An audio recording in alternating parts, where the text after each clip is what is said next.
Hey, what's up you guys? This is Rob from the Gay Guy Plays, and today on the rundown, we're joining the Mile High Club when we strap on the Elytron. Now, the Elytron is considered to be the demolitionist Archwing, specializing in area of effect explosives, but lacking in defensive measures. The Elytron excels in zoning out areas, and with a skilled player can even assist with holding down multiple points during interception, without budging from their current tower.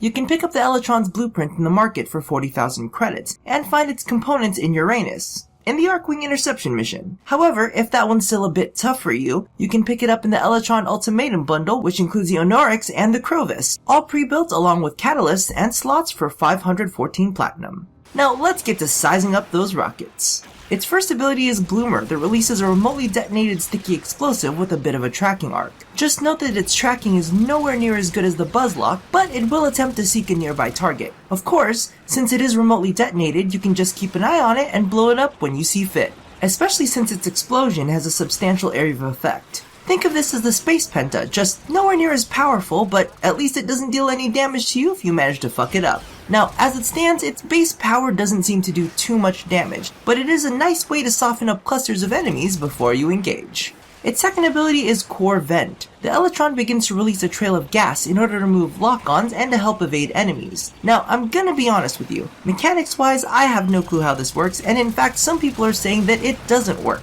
I can definitely tell you that while it does obscure you in a cloud of gas, enemies can still fire through it and hit you. However, I have also noticed that some enemy units don't seem to fire as often when they are caught in the cloud. Placebo effect? I don't know, possibly.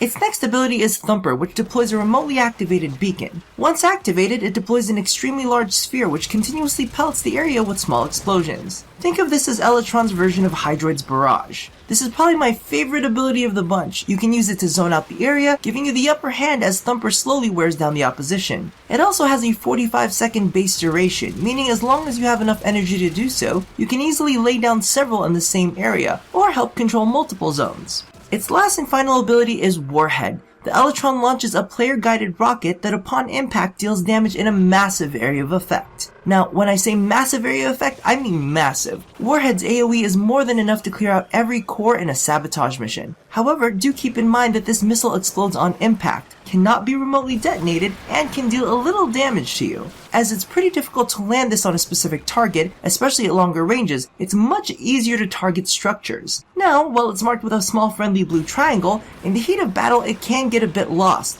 so be sure to plot your impact point accordingly. Specifically because in addition to Warhead's massive AoE, it can also travel an insane distance, allowing you to fire it from one interception point to another. So all in all, to be honest with you, the Elytron is a bit more difficult to use than the Odanata. It excels at engaging at range and rewards those who are tactical. As its only defensive measure is possibly currently Bork and involves running away, it's definitely important to soften up your enemies before diving balls deep into close range combat. However, due to the Elytron's ability to deal widespread AoE damage, it does perform well in groups to help ease the pressure off of teammates. So I guess the lesson here is, the bigger the rocket, the better it is for playing in groups. So, thank you all for watching another episode of The Rundown. If you haven't caught it, check out my video on Limbo, as well as my upcoming video on the Odanata. Now, don't forget to do the thing that I asked you to do at the end of every one of these, and as always, stay tuned for more strap-on action here at A Gay Guy Plays. I must say I am quite impressed with the size of my ball.